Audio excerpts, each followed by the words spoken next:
발인이 끝난 바로 그날 오후였다. 조문객들이 모두 떠난 뒤 삼남매는 장례식장 옆 조용한 소회의실에 모였다. 정장을 차려입은 법무사가 서류 가방을 꺼내 테이블 위에 놓았고 침묵은 천천히 문서 소리로 바뀌었다. 수십 년을 살아온 아버지의 삶이 숫자로 정리된 채 종이 위에 펼쳐져 있었다. 첫째 형은 서울의 공기업 이사였다. 둘째 형은 대기업 전무. 막내였던 나는 어머니가 쓰던 미싱 하나를 받았다. 상속재산 목록에는 형들에게 각각 25억 원씩 할당되어 있었고 부동산과 주식, 예금까지 빠짐없이 명시되어 있었다. 내 이름은 어디에도 없었다니 내 이름이 들어갈 칸조차 없었다. 법무사는 조용한 목소리로 내용을 설명했지만 설명이 길어질수록 나는 점점 멀어지는 기분이었다. 아무리 눈을 부릅뜨고 봐도 나에게 돌아올 것은 없었다. 첫째 형이 조용히 입을 열었다. 이건 내가 가져가. 그러면서 테이블 옆에 있던 은색 브라더 미싱을 내 쪽으로 밀었다. 한때 마을에서 유일하게 고급 기계라 불리던 그것은 지금은 낡고 바늘도 구부러진 채로 멈춰있는 물건이었다. 어머니가 살아생전 가장 아꼈던 물건이기도 했다. 형수는 입꼬리를 약간 올리며 말했다. 그거라도 있어서 다행이야. 옷 수선이라도 하면 굶지는 않을 거잖아. 둘째 형은 무심한 말투로 덧붙였다. 60 넘어서 취직도 힘들 텐데 그거라도 쓰면 되지. 순간 테이블 위 공기의 밀도가 확 바뀌는 것 같았다. 나는 아무 말도 하지 않았다. 반응이 없자 둘째 형은 다시 말했다. 그래도 솜씨는 있으니까 동네 사람들 옷이나 고쳐주면 조금은 벌겠지. 그 말에 첫째 형수는 아예 시선을 피했다. 둘째 형수만이 조용히 내 쪽을 바라봤다. 아무도 내게 물어보지 않았다. 괜찮냐고, 힘들지 않았냐고, 그저 혼자였으니 네가 돌보는 게 당연하다는 식의 눈빛과 말뿐이었다. 그 순간 나는 내가 아직도 막내딸이라는 이유만으로 한 발짝 뒤에 서 있어야 하는 사람이라는 걸 다시금 느꼈다. 결혼한 적은 있었지만 남편은 간암으로 세상을 일찍 떠났고 아이도 없었고 이후로는 부모님 곁에 머무르며 살아왔다. 병원에서의 간병, 집안의 수발, 매일같이 반복되던 그 일상이 이토록 가볍게 무시될 줄은 몰랐다. 형들은 단지 명절마다 내려와 인사만 하고 떠나는 존재였다. 나는 20년 넘게 부모님의 식사와 약을 챙겼고 몸이 굳지 않도록 도와드렸고 밤마다 안부를 확인했다. 하지만 종이 한 장 앞에서는 그 모든 시간들이 아무 의미도 없었다. 첫째 형은 서명을 마치고 한숨을 쉬었고 둘째 형은 시계를 확인하며 출발 시간을 계산하고 있었다. 아무도 내게 수고했다는 말을 하지 않았다. 고맙다는 말은커녕 눈길조차 제대로 주지 않았다. 나는 그 상황 속에서도 묵묵히 고개를 숙였다. 말이 없을수록 덜 상처받는다는 걸 그 긴 세월 동안 배웠기 때문이었다. 향 냄새가 가시지 않은 방에서 나는 한마디 없이 미싱을 품에 안고 사랑채로 돌아왔다. 사랑채는 오랜 시간 동안 내가 부모님을 돌보며 머물던 공간이었다. 그곳에서 나는 조용히 미싱의 덮개를 열었다. 오래된 금속성 냄새가 났고 바늘 근처에는 여전히 노란 실 한 가닥이 남아 있었다. 손가락을 조심스럽게 안쪽으로 밀어넣자 미세하게 울퉁불퉁한 부분이 느껴졌다. 평소와 다른 금속감. 조심스럽게 더듬던 끝에 작은 틈이 손끝에 걸렸다. 그 안에는 작고 접힌 종이 쪽지가 있었다. 엄마 산소 오른쪽 8번째 돌 아래. 너를 위해 뭔가를 남겨뒀다. 눈이 멎었다. 그 글씨는 분명 아버지의 것이었다. 흔들리는 글씨였지만 그 필체는 평생 내게 말 한마디 따뜻하게 하지 못한 아버지의 그것이었다. 나는 입을 다물고 종이를 조심스럽게 접어 다시 기계 안에 넣었다. 누군가에게 이걸 보여줄 생각은 전혀 들지 않았다. 말해도 믿지 않을 것이고 설령 믿는다 해도 아무도 그것에 관심을 가지지 않을 테니까. 그 밤 나는 잠들 수 없었다. 재봉틀 앞에 앉아 아버지의 쪽지를 떠올렸다. 평생을 묵묵히 살아온 사람, 말보다는 시선으로, 마음보다는 침묵으로 살아왔던 아버지. 그런 그가 마지막으로 남긴 쪽지. 8번째 돌 아래엔 과연 무엇이 있을까? 그리고 왜 나에게만 그것을 남겼을까? 형들처럼 당당하게 유산을 받지도 못하고 가족들 사이에서 늘 투명인간처럼 취급받던 나에게 왜 마지막 순간에 그 흔적을 남긴 것일까? 의문은 깊었지만 마음 한구석엔 작고 희미한 불빛이 켜지는 느낌이었다. 아무도 모르는 이야기의 시작, 침묵 속에서 피어난 진심이 그 작은 재봉틀 안에 숨어 있었다. 다음 날 아침 사랑채에 홀로 앉아 재봉틀 옆에 쪽지를 올려두고 한참을 바라보았다. 밤새도록 마음이 복잡하게 뒤섞였지만 정작 머릿속엔 아무 생각도 떠오르지 않았다. 쪽지의 문장 하나하나를 다시 읽고 또 읽었다. 아버지가 정말 이런 말을 남겼다는 게 믿기지 않았다. 살아계실 땐 한 번도 나를 위해 직접 무언가를 준비해 준 적 없던 분이었다. 항상 형들 이야기만 하셨고 나는 그저 옆에서 묵묵히 보조하는 사람일 뿐이었다. 형들이 떠난 집은 금세 고요해졌다. 어머니가 쓰시던 밥솥, 아버지가 자주 앉으시던 의자, 그리고 정면에 걸린 칠순 사진이 그대로 남아 있었지만 집안의 공기는 전과 달라져 있었다. 냉장고 소리와 벽걸이 시계의 초침만이 공간을 채우고 있었다. 집은 살아있는 것 같았지만 그 안엔 더 이상 가족이라는 기운이 남아있지 않았다. 오전이 되자 형들에게서 전화가 왔다. 둘째 형이었다. 목소리는 어색하게 낮았다. 잘 지내냐는 말 대신 유품 정리를 시작하자는 얘기였다. 그 뒤로 잠시 망설이더니 물었다. 예전에 아버지가 너한테 따로 무슨 얘기한 적 있어? 질문의 의도가 분명했다. 그 말 한마디에 마음이 빠르게 무너져 내렸다. 형도 뭔가 알고 있는 건가? 혹은 형들 중 누군가도 비슷한 쪽지를 받은 건 아닐까? 하지만 나는 아무것도 모르겠다고만 답했다. 그 순간 형의 말투에서 아주 작은 불안함이 느껴졌다. 오후엔 첫째 형이 집에 다시 들렀다. 테이블에 펼친 서류에는 숫자가 또렷이 적혀 있었고 부동산과 예금, 증권까지 항목별로 정리되어 있었다. 그는 말했다. 은행이랑 부동산 명의 변경 다 진행 중이야. 말투는 감정 없이 사무적이었다. 나는 서명란 앞에서 잠시 망설였다. 형은 이미 확정된 거야. 그냥 통보 차원이야. 라고 덧붙였다. 통보라는 단어는 왠지 모르게 가슴을 찔렀다.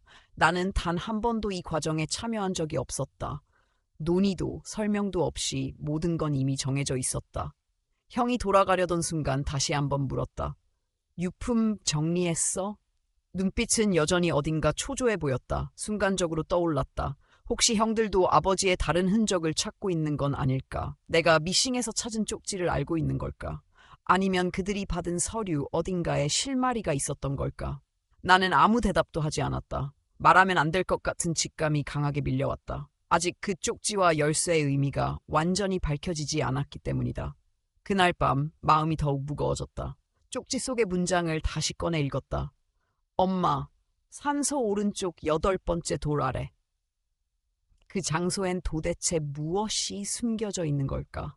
열쇠는 작고 녹이 슬어 있었지만 무언가 단단한 걸 열 수 있도록 만들어진 느낌이었다. 서랍이나 일반 자물쇠가 아니라 오히려 상자나 금고 같은 무언가에 맞는 열쇠였다. 기억을 더듬어 보니 예전에 아버지가 늦은 밤 서재에서 뭔가를 여닫는 소리를 들은 적이 있었다. 작은 상자를 꺼내 무언가를 넣고 조심스럽게 다시 닫던 모습. 그땐 아무 생각 없이 지나갔지만 지금 생각하면 그 장면이 너무도 분명했다. 어느 날 밤 병원에서 아버지를 간병하던 중 잠시 정신을 차리신 아버지가 내 손을 꼭 쥐며 말했다. 수고했다 막내야. 너는 내가 가장. 그 말은 끝나지 않았다. 이후로 아버지는 다시 말을 잇지 못했다. 그 말의 끝이 무엇이었을까? 너는 내가 가장 믿는 사람? 가장 안타까운 사람? 아니면 가장 아끼는 사람? 답을 얻을 수는 없었지만 어쩌면 그 말의 끝은 쪽지에 담겨 있을지도 모른다는 생각이 들었다. 나는 이제야 느낄 수 있었다. 아버지는 말 대신 무언가를 남겼고 그건 반드시 나만이 찾을 수 있는 형태로 숨겨져 있었다. 며칠 뒤 형들은 집을 매물로 내놓겠다고 했다. 집이 오래됐고 불편하다는 이유였다. 그들은 내가 어디로 갈지 어디서 살 건지 묻지 않았다. 이미 자신의 역할을 다했다고 믿는 듯했다. 첫째 형수는 호텔에 묵겠다고 했고 마지막 짐을 정리하러 다시 온다고 했다. 나는 그들이 다시 오기 전에 움직여야 한다는 걸 직감했다. 쪽지에 적힌 그 장소를 찾아야 했다. 지금이 아니면 그들도 그 자리를 찾을 수 있다. 새벽이 다가오자 나는 준비를 마쳤다. 쪽지, 열쇠, 작은 삽, 손전등. 그 어떤 것도 확실하지 않았지만 확실한 건 하나였다. 이제 더는 기다릴 수 없다는 것. 형들이 그 사실을 알기 전에 내가 먼저 도착해야 한다는 것. 모든 건 내 손에 달려 있었다. 그리고 나는 마지막으로 아버지가 남긴 그 한 조각의 진심을 확인하러 갈 준비가 되어 있었다. 해가 뜨기 직전 아직 마을이 조용한 새벽 시간. 서진은 조심스럽게 산을 향해 나섰다. 가방에는 손전등, 삽, 열쇠, 그리고 그동안 아버지를 위해 바느질했던 검정 조끼가 들어 있었다. 마음 한편엔 죄책감이 스며들었지만 지금이 아니면 영영 기회를 놓칠 수도 있다는 불안감이 더 컸다. 형들이 이미 무언가를 의심하고 있었고 산소 근처를 다녀왔다는 말도 들었기 때문이다. 오랜 세월 묘소가 자리한 산길은 그녀에게 익숙했지만 그날따라 낯설었다. 어머니 산소 옆 오른쪽으로 8번째 돌을 찾는 일은 생각보다 쉽지 않았다. 그녀는 손으로 흙을 조금씩 파기 시작했다. 삽을 쓰기엔 마음이 내키지 않았다. 어머니가 누워 계신 곳 주변을 함부로 다룬다는 것이 무례하게 느껴졌기 때문이다. 시간이 흐르고 흙먼지가 손끝을 타고 내려올 무렵 무언가 딱딱한 금속이 손에 닿았다. 예상보다 작은 크기였다. 도시락통 정도의 사이즈였고 전체적으로 녹이 슬어 있었지만 형태는 단단하게 보존되어 있었다. 주머니에서 열쇠를 꺼내 조심스럽게 돌리자 철컥하는 소리와 함께 뚜껑이 열렸다. 상자 안에는 오래된 봉투 하나와 종이 한 장이 들어 있었다.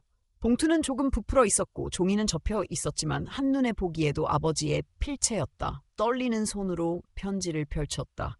글씨는 삐뚤빼뚤했지만 정성스럽게 쓰여 있었다. 막내에게 따로 남긴 유산은 법적으로 처리해 두었다. 오빠들이 너에게 유산을 나누자고 했더라면 이 상자를 숨기지 않았을 것이다. 하지만 나는 그럴 거라 믿지 않았다. 결국 내가 자식도 없고 힘없는 존재라며 뺏기게 될 걸 알았기 때문이다. 그래서 너는 몰라도 되는 것이 아니라 몰라야만 했다. 그래야 지킬 수 있으니까. 너는 내가 가장... 그 문장을 읽는 순간 병원 침대 옆에서 들었던 아버지의 마지막 말이 떠올랐다. 너는 내가 가장... 그 말의 끝이 이제야 연결된 느낌이었다. 그녀는 조용히 울기 시작했다. 편지지에 적힌 모든 문장이 서진의 지난 20년을 떠올리게 만들었다. 아버지는 말로는 표현하지 않았지만 모든 걸 알고 있었고 기억하고 있었던 것이다. 편지의 끝에는 이렇게 적혀 있었다. 이 상자 안에 있는 건 내 희생에 대한 보상이 아니라 너의 인생을 다시 시작할 수 있는 선물이다. 다음 생에 만나면 아버지가 정말 잘해줄게. 봉투 안에는 여러 장의 문서가 들어있었다. 첫 번째는 12억 원짜리 정기예금 통장, 두 번째는 하남시에 있는 원룸 건물의 등기부 등본, 시가는 약 73억 원, 세 번째는 묘소 인근 임야 1000평의 증서, 마지막은 비밀 신탁 계약서, 추가로 14억 원의 자산이 별도로 관리되고 있었다. 합쳐서 100억 원이 넘는 금액이었다.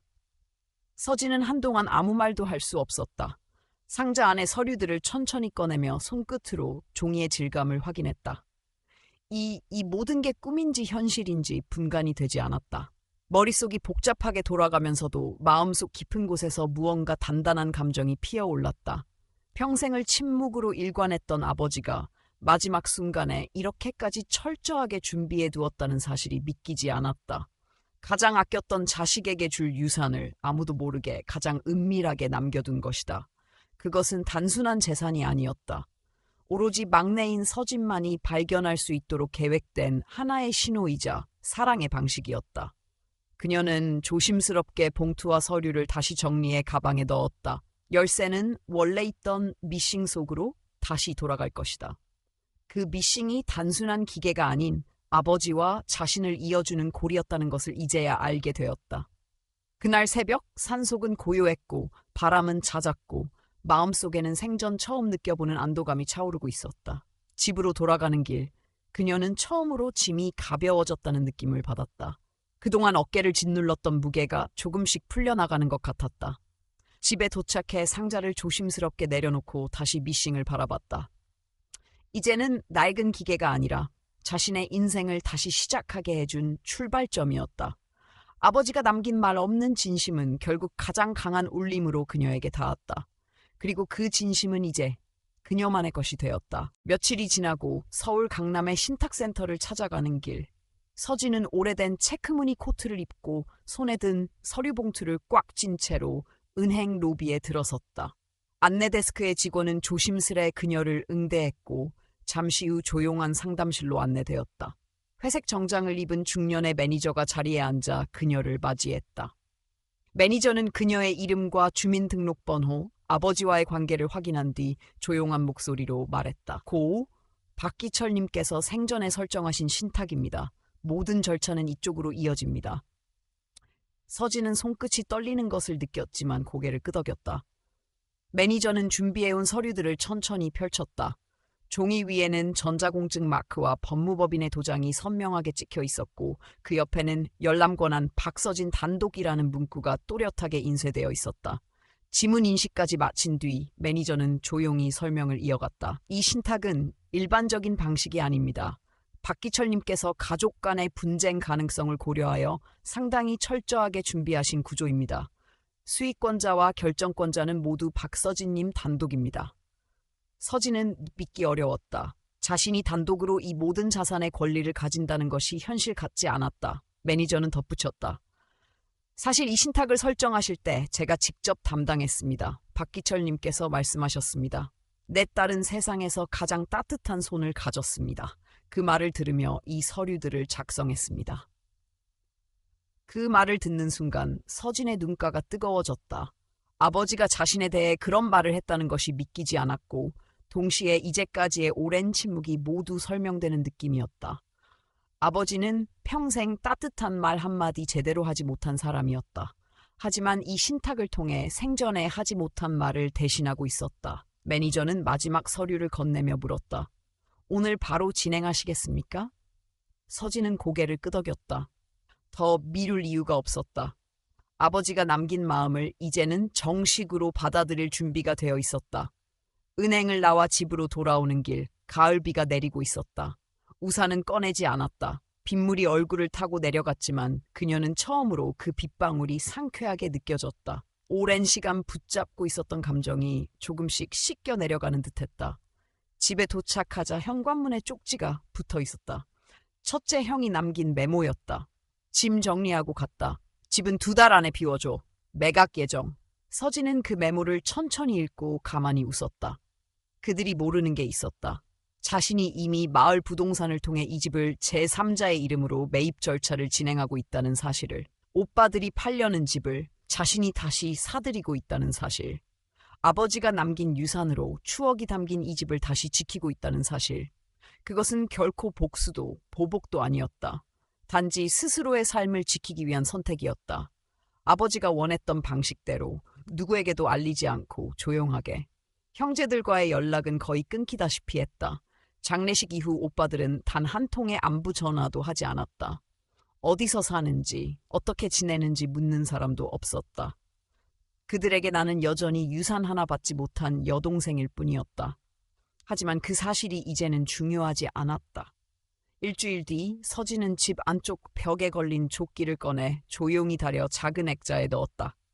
그 옆에는 어머니의 흑백 사진이 함께 걸렸다. 그리고 책상 위엔 브라더 미싱이 다시 올려져 있었다. 처음엔 낡은 기계로만 보였던 그것이 이제는 아버지의 마음이 담긴 가장 깊은 유산이 되었다. 서진은 자신을 위해 처음으로 삶을 계획하기 시작했다. 여행, 독서, 봉제 수업. 오랫동안 마음속에만 담아두었던 것들이 종이에 하나씩 적혀 나갔다. 미싱 앞에 앉아 자신만을 위한 옷을 만드는 순간 그녀는 알았다. 이건 단지 바느질이 아니라 자신을 되찾는 과정이라는 것을. 그렇게 그녀는 조금씩 삶을 다시 꿰매고 있었다. 조용하게, 단단하게, 그리고 자신만의 방식으로. 그리고 그 모든 시작은 낡은 재봉틀 속에 숨겨져 있던 아버지의 한 문장, 단 하나의 진심에서 비롯되었다. 서진은 다시 바느질을 시작했다. 오래전 어머니와 함께 천조각을 고르며 밤늦게까지 재봉틀을 돌리던 기억이 떠올랐다. 그 시절엔 단순히 옷을 만드는 작업이었지만 지금은 달랐다. 천 하나하나를 꿰매며 지나온 시간들을 정리하고 가슴속에 묻어두었던 감정을 실처럼 엮어내는 일이 되었다. 그녀는 더 이상 누군가를 위한 수선공이 아니었다. 자신의 삶을 다시 짜는 사람이었다. 서진은 동네에 작은 간판을 달았다. 사이 한 땀. 어머니가 살아생전 자주 하던 말이었다. 바느질은 사이 한 땀, 마음도 그렇다. 그 말이 마음에 오래 남았다. 마을 사람들은 처음엔 호기심으로 들렀고 곧 솜씨를 알아보고 믿음으로 찾아오기 시작했다. 할머니들은 옷을 들고 와 이건 그냥 버릴까 했는데 하면서도 끝내 수선해달라고 부탁했다. 서진은 천천히 꼼꼼히 버려질 뻔한 옷에 새 생명을 불어넣었다. 가게 안에는 늘 잔잔한 음악이 흘렀다. 벽에는 어머니의 사진, 그리고 아버지 칠순 때 입었던 검정 조끼가 액자에 담겨 있었다. 그 아래에는 짧은 문구 하나가 붙어 있었다. 바느질은 기다림입니다. 그 문장은 어쩌면 그녀 자신의 삶을 가장 잘 설명하는 말일지도 몰랐다. 오랜 기다림 끝에 받은 유산. 하지만 그보다 더 깊은 것은 말없이 전해진 아버지의 마음이었다. 가게를 열고 나서부터 동네 사람들의 태도도 조금씩 달라졌다. 예전엔 불쌍하다는 눈빛이 많았지만 이제는 대단하다는 말이 들리기 시작했다. 마을 어귀의 아주머니들은 말했다. 서울에 건물도 있다며 부모님 수바람 복 받았네. 그 소문이 어디서부터 시작된 건지 알 수 없었지만 서진은 대답하지 않았다. 그저 미소만 지었다. 자신의 행복은 설명하거나 증명할 필요가 없는 것임을 이제는 알고 있었다. 한 달에 2번은 하남에 있는 건물도 직접 다녀왔다. 처음 그 건물 앞에 섰을 땐 실감이 나지 않았다. 관리사무소에서 건물 정산서를 건네며 말했다. 박 여사님, 고 박기철님께서 등기는 따로 해두셨지만 관리만 저희에게 맡기셨습니다. 월세도 모두 정산되어 있고요. 정산된 내역을 보며 서진은 또다시 아버지의 세심함을 떠올렸다. 자신이 모르는 사이에 아버지는 그녀의 미래를 미리 준비해두고 있었던 것이다. 건물 옥상에 올라가 하늘을 올려다보며 혼잣말을 했다. 이제 나도 괜찮아요. 말하는 순간 그 말이 진심이 되었다. 그동안 마음 한구석에 남아있던 서운함, 억울함, 외로움이 조금씩 사라졌다. 남들이 보기엔 늦은 출발일지 모르지만 자신에게는 이제가 시작이었다. 시간이 흘러 가을이 깊어갈 무렵 서진은 마을 노인정에 들렀다. 할머니들이 손에 오래된 조끼며 바지를 들고 있었다. 찢어진 부분도 있고 단추가 없는 것도 있었다. 그녀는 말했다. 제가 한 달에 한 번씩 와서 고쳐드릴게요. 말이 끝나자 할머니들의 얼굴에 잔잔한 미소가 피어났다. 그것만으로도 충분했다. 누군가에게 필요한 사람이 된다는 것. 그것이 얼마나 큰 힘이 되는지를 서진은 누구보다 잘 알고 있었다. 그날 이후 서진의 삶은 단순한 일상이 아닌 의미 있는 반복으로 바뀌었다. 매일 바느질을 하면서도 마음속에선 조용한 대화가 이어졌다. 아버지, 어머니, 그리고 자신에게. 그 대화는 글로 남지 않았지만 손끝에서 천으로 이어졌다. 한편 형제들은 여전히 연락이 없었다. 가끔 둘째 형이 안부를 묻는 문자 한 줄을 보내긴 했지만 예전처럼 깊은 대화는 없었다. 첫째 형은 병원에 입원했다는 소식만 들려왔다. 담석 수술이라고 했다. 서진은 망설이지 않고 병원으로 갔다. 병실 문을 열었을 때 형은 놀란 듯한 얼굴이었다. 그녀는 과일 바구니를 내려놓고 조용히 말했다. 얼굴이 안 좋아 보여요. 푹 쉬세요. 형수는 어색한 미소만 지었고 아무 말도 하지 않았다. 병실을 나서려는 순간 형수가 따라 나왔다. 요즘 잘 지내는 것 같더라. 눈빛에는 의심과 궁금증이 섞여 있었다. 어디서 돈이 생겼는지, 무엇을 발견했는지 묻고 싶어하는 눈치였다. 하지만 서진은 웃으며 대답했다. 네, 잘 지내요. 아버지 덕분에요. 그 말에 형수의 얼굴이 굳어졌다. 더는 아무 말도 없었다. 서진은 다시 묘소를 찾았다. 정리된 돌무덤 앞에 앉아 조용히 마음을 전했다. 아버지, 저 이제 잘 살고 있어요. 바람이 수숫대를 흔들었고 해가 천천히 넘어가고 있었다. 묘지 관리인이 인사를 건넸다. 방 여사님, 오늘도 오셨네요. 그는 서진이 맡긴 청년이었다. 예전 같았으면 혼자 했겠지만 이제는 도움이 필요할 땐 손을 내밀 줄 알게 되었다. 삶이 완전히 달라졌다.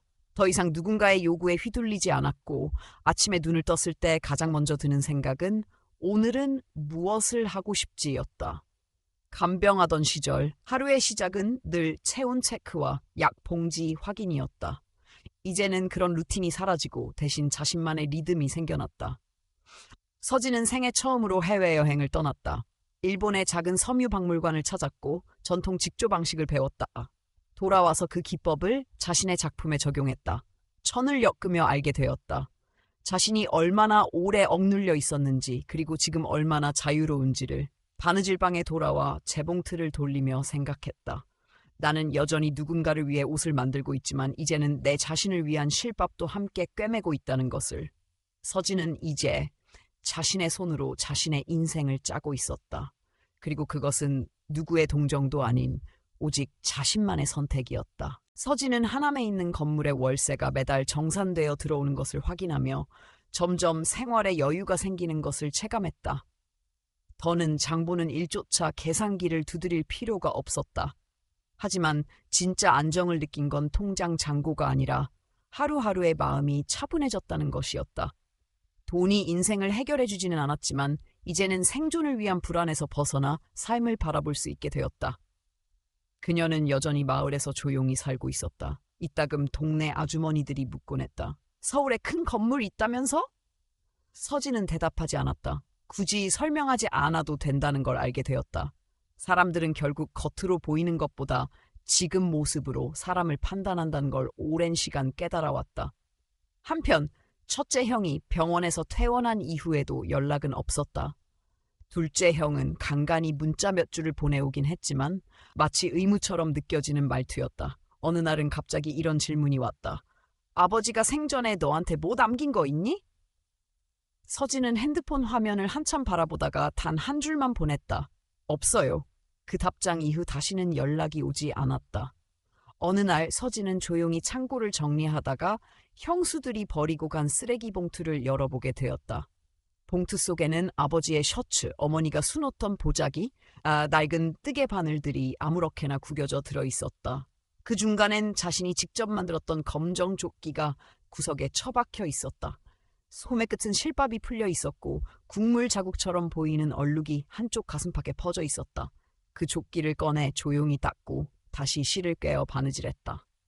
한 땀 한 땀 꿰매는 동안 지난 세월이 천천히 떠올랐다. 병원 바닥에 앉아 링거를 기다리던 날들, 차가운 수건으로 아버지의 열을 내리던 밤들, 어머니의 약봉지를 정리하며 울음을 삼키던 새벽들, 그 모든 날들이 이제는 조끼 안에 눌어붙은 듯했다. 그녀는 액자 속에서 다시 꺼낸 조끼를 가게 한쪽 벽에 새롭게 걸었다. 더는 버려진 물건이 아닌 하나의 상징처럼 느껴졌다. 외면받고 무시당했던 지난 시간이 더 이상 부끄러운 상처가 아니라 견디고 살아낸 시간이라는 것을 증명해주는 증표였다. 노인정에 들렀을 때 할머니들 중 한 분이 물었다. 막내야 다 헛수고였니? 서진은 웃었다. 사람들은 다 알고 있었다. 그녀가 누구보다 부모님을 위해 젊음을 바쳤다는 걸, 그리고 아무것도 받지 못했다는 사실도. 하지만 그녀는 더는 억울하지 않았다. 누군가의 인정을 기다리는 삶을 이미 내려놓았기 때문이다. 서진은 다시 산에 오르기로 결심했다. 아버지 묘소 앞에서 다시 말하고 싶었다. 이제 정말 괜찮다고. 마음에 남아있던 묵은 감정들을 흙 아래에 묻고 남은 삶을 온전히 자기 것으로 만들기 위해서였다.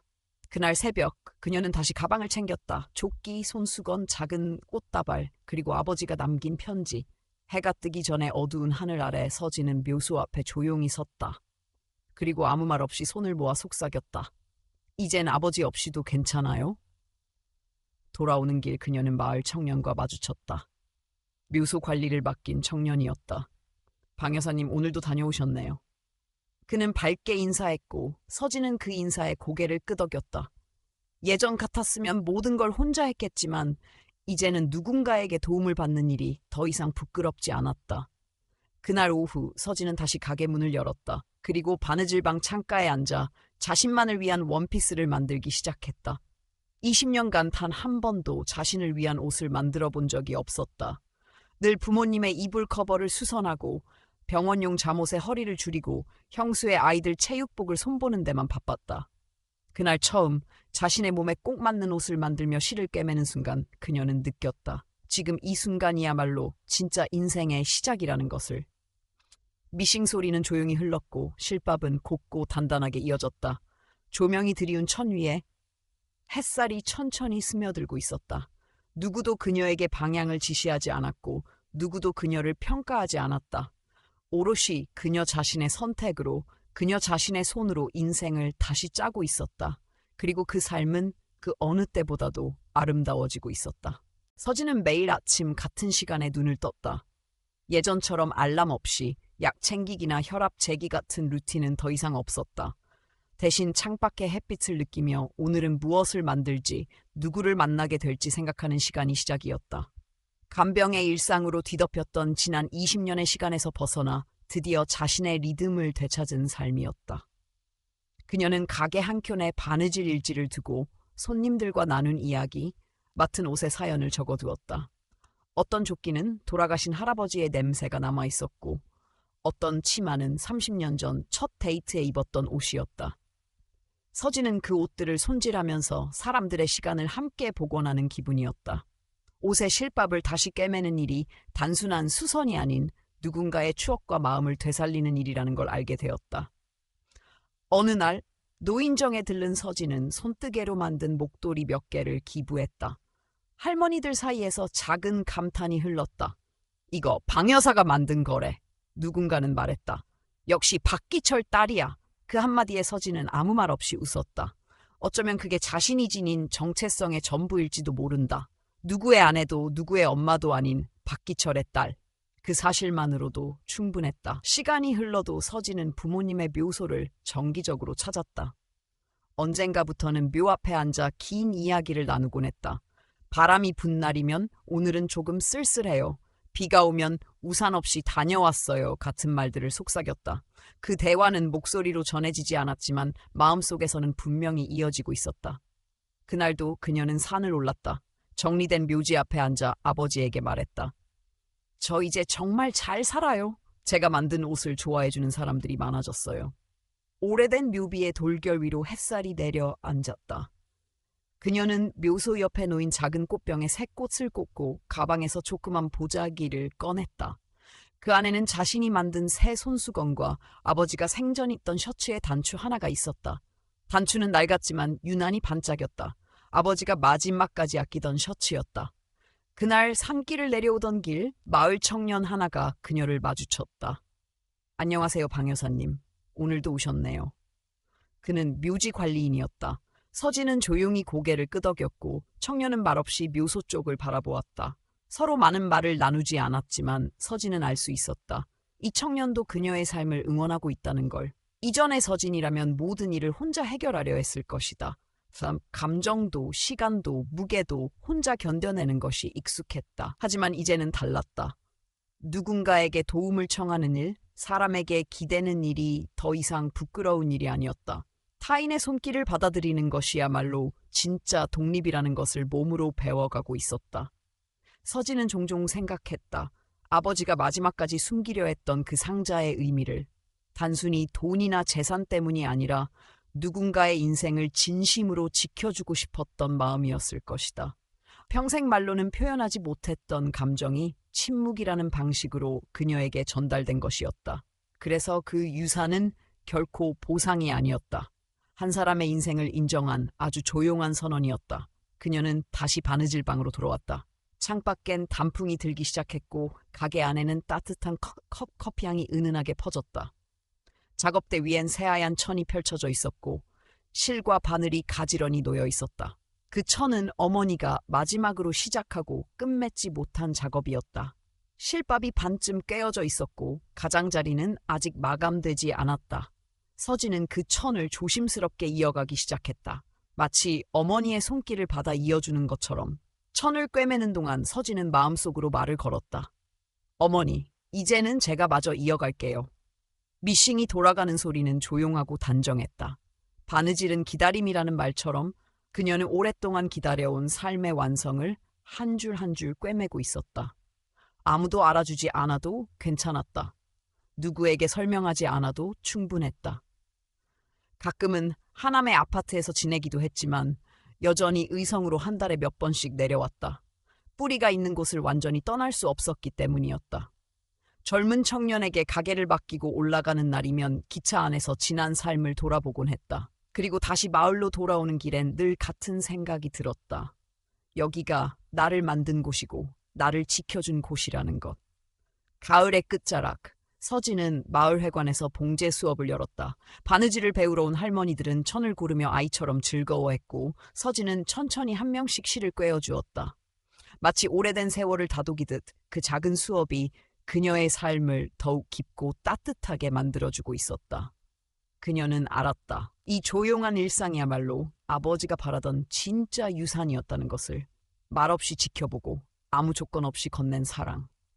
그 사랑은 오랜 세월을 돌고 돌아 그녀의 손끝에서 완성되고 있었다. 겨울이 가까워질 무렵 서진은 자신만을 위한 코트를 만들기 시작했. 처음이었다. 늘 부모님의 이불 커버를 손질하거나 병원복을 고치던 손이 처음으로 자신을 위해 천을 고르고 실을 꿰는 일이 낯설지 않게 느껴졌다. 미싱 위에는 부드러운 울 원단이 펼쳐져 있었고 고르고 매끈한 실밥이 한 줄 한 줄 자리 잡아갔다. 그동안 얼마나 많은 날들을 나 없이 살아왔는지를 생각하며 서진은 조용히 바늘을 움직였다. 옷이 완성될 즈음 마을에서는 첫눈이 내렸다. 가게 문을 열고 눈을 맞으며 들어오는 손님들에게 서진은 따뜻한 차를 내주었다. 어머니와 아버지의 사진 아래엔 새로 만든 작은 문구가 붙었다. 나를 위한 바느질, 나를 위한 하루. 그 문장은 더 이상 혼자가 아니라고 말해주는 듯했다. 그해 겨울 서진은 자신의 이야기를 짧은 글로 정리하기 시작했다. 누군가에게 보여주기 위해서가 아니라 자신을 돌아보기 위해서였다. 일기장 한 켠엔 아버지가 남긴 편지 문장을 그대로 옮겨 적었다. 내가 가장 아꼈던 자식. 그 문장을 쓸 때마다 그녀는 더 이상 어린 막내딸이 아니었다. 수많은 침묵을 지나온 한 사람으로서 비로소 자신의 인생을 살아가는 사람이 되었다. 서울의 건물은 여전히 그녀의 이름으로 관리되고 있었고 매달 정기적으로 수익이 들어왔지만 서진은 여전히 검소한 삶을 유지했다. 자신이 가장 편안함을 느끼는 방식이었다. 욕심을 내지 않았고 화려함을 쫓지도 않았다. 단지 조용하고 단단한 하루하루를 쌓아가는 것이 그녀가 선택한 삶이었다. 어느 날 둘째 형에게서 오랜만에 전화가 왔다. 그는 망설이 물었다. 혹시 아버지가 남긴 무언가 정말 없었던 거야? 서진은 짧게 대답했다. 그냥 아버지가 하신 말씀 한마디가 있었을 뿐이에요. 형은 아무 말 없이 전화를 끊었다. 그녀는 더 이상 설명하지 않았다. 모든 진실이 드러나는 것이 중요한 게 아니라 그 진심을 자신이 얼마나 소중히 간직할 수 있는지가 더 중요하다는 것을 알았기 때문이다. 이듬해 봄, 서진은 바느질 방을 확장했다. 작은 작업대를 하나 더 놓고 마을의 젊은 엄마들에게 바느질을 가르치기 시작했다. 아이 옷을 고치고 손뜨개를 함께하며 그녀는 또 다른 삶의 보람을 느꼈다. 바느질을 배우러 온 사람들은 그녀의 손끝에서 흘러나오는 정성과 정적 속의 따뜻함에 반했다. 그것은 단지 기술이 아니라 삶을 대하는 태도였다. 어느 날 수업이 끝난 뒤 한 젊은 엄마가 물었다. 선생님은 어떻게 그렇게 조용히 단단할 수 있어요? 서진은 잠시 미소 짓고 대답했다. 시간이 그렇게 만들어줘요. 그리고 누군가의 사랑이요. 말끝에 그녀는 미싱 위에 놓인 작은 조각 사진을 바라봤다. 아버지가 검정 조끼를 입고 환하게 웃고 있던 칠순 사진. 사진 뒤에는 그날 자신이 적은 글씨가 있었다. 막내가 만든 마지막 옷. 봄이 지나고 여름이 오자 서진은 처음으로 제주도로 혼자 여행을 떠났다. 여행지의 작은 수공예 상점에서 지역 장인들과 어울리며 새로운 천과 바느질 기법을 배웠다. 햇빛이 내리쬐는 골목에서 천을 접으며 그녀는 다시 한번 생각했다.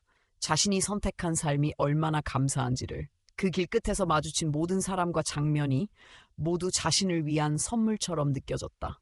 가을이 다시 왔을 때 그녀는 자신만의 전시회를 열었다. 기억을 꿰매다라는 제목의 작은 바느질 작품전.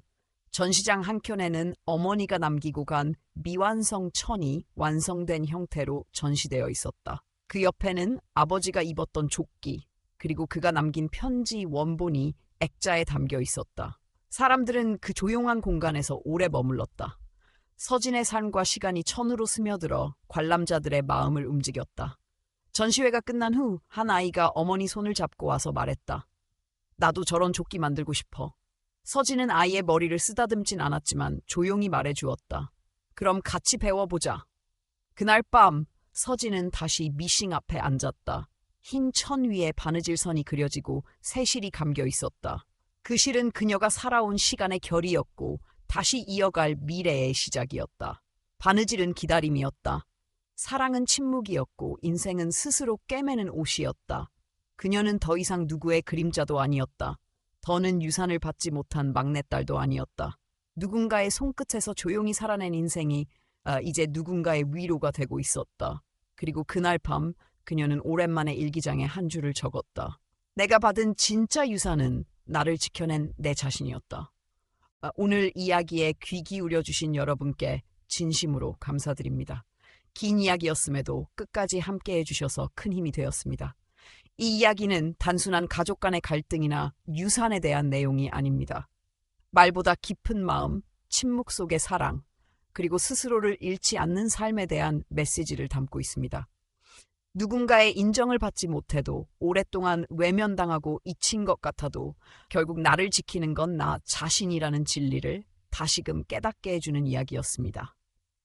여러분께서도 자신의 자리에서 조용히 버텨내고 계신 모든 순간들이 언젠가 반드시 빛을 발하게 되기를 진심으로 응원합니다.